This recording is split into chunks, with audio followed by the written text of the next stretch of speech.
everyone, welcome to my channel. Hi சொல்லு. Hi.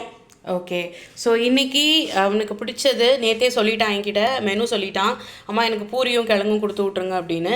So அவனுக்காகவே பாருங்கள் குட்டி குட்டி பூரி சுட்டிருக்கேன். அப்புறம் ஹோட்டல் ஸ்டைல் உருளைக்கிழங்கு மசாலா. நம்மளாம் சொல்லிக்கிற வேண்டியதான் ஹோட்டல் ஸ்டைல்னு, ஆனால் அது நல்லாயிருக்கும்னு நான் நினைக்கிறேன். ஸோ அவன் சாப்பிட்ருவான். ஸோ உருளைக்கிழங்கு மசாலா அண்ட் பூரி. அப்புறம் கேபேஜ் சாப்பிட மாட்டாங்க அப்படின்னு நீங்கள் நினைக்கிறீங்கன்னா இந்த மாதிரி கொடுத்து பாருங்கள். கேபேஜ் டெய்லி எனக்கு இந்த மாதிரி செஞ்சுட்டாங்கன்னு கேட்பாங்க. எல்லாருமே கேட்பாங்க, சின்ன பிள்ளைலேருந்து பெரியவங்க வரைக்கும். நல்லா மொறுன்னு நல்லா அந்த பக்கோடா டைப்பில் நீங்கள் செஞ்சு கொடுத்தீங்கன்னா ரொம்ப மொறுன்னு இருக்கும், ரொம்ப டேஸ்ட்டாகவும் இருக்கும். ஸோ இதுதான் அவனுக்கு இன்றைக்கி நான் வைக்க போகிறேன். ஸோ உனக்கு பூரி ரொம்ப பிடிக்கும்ல டோனிமா? Puri, I love puri. ஏண்டா இப்படி இங்கிலீஷ்லேயே பேசிக்கிட்டு இருக்க?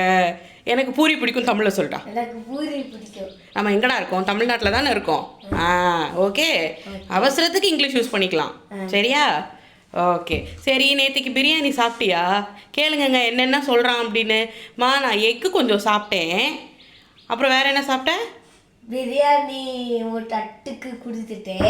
கொடுத்துட்டானா? எத்தனை பேருக்கு கொடுத்தீங்க சார்? ஒரு 5 பேருக்கு. 5 பேருக்கு கொடுத்துட்டானா? அதில் வச்சதே நான் வந்து த்ரோண்டு தான். இதில் 5 பேருக்கு கொடுத்துட்டானா அவனுக்கு மீது கிண்ணம் மட்டும்தான் மிஞ்சி இருந்திருக்கும். அவன் காலிஃப்ளவரையும் இதையும் நல்லா சாப்பிட்ருக்கான் போல். சரிங்க, என்னமோ நம்ம தயவால் நிறைய பேர் புண்ணியம் பெறுறாங்கன்னா பாரட்டுமே. சரி, ஸோ இன்றைக்கி எபிசோட் 10ல் வந்து உருளைக்கிழங்கு மசாலா, பூரி அண்ட் பக்கோடா மொறுன்னு கொறிச்சிக்க. ஸோ நானும் கிளம்புறேன். நாளைக்கு எபிசோட் 11ல் சந்திப்போம். பாய் டோனி, பாய் சொல்லிடு. ஓகே, லைக் பண்ணுங்கள், ஷேர் பண்ணுங்கள் அண்ட் சப்ஸ்கிரைப் பண்ணுங்கள். டாடா, பாய்.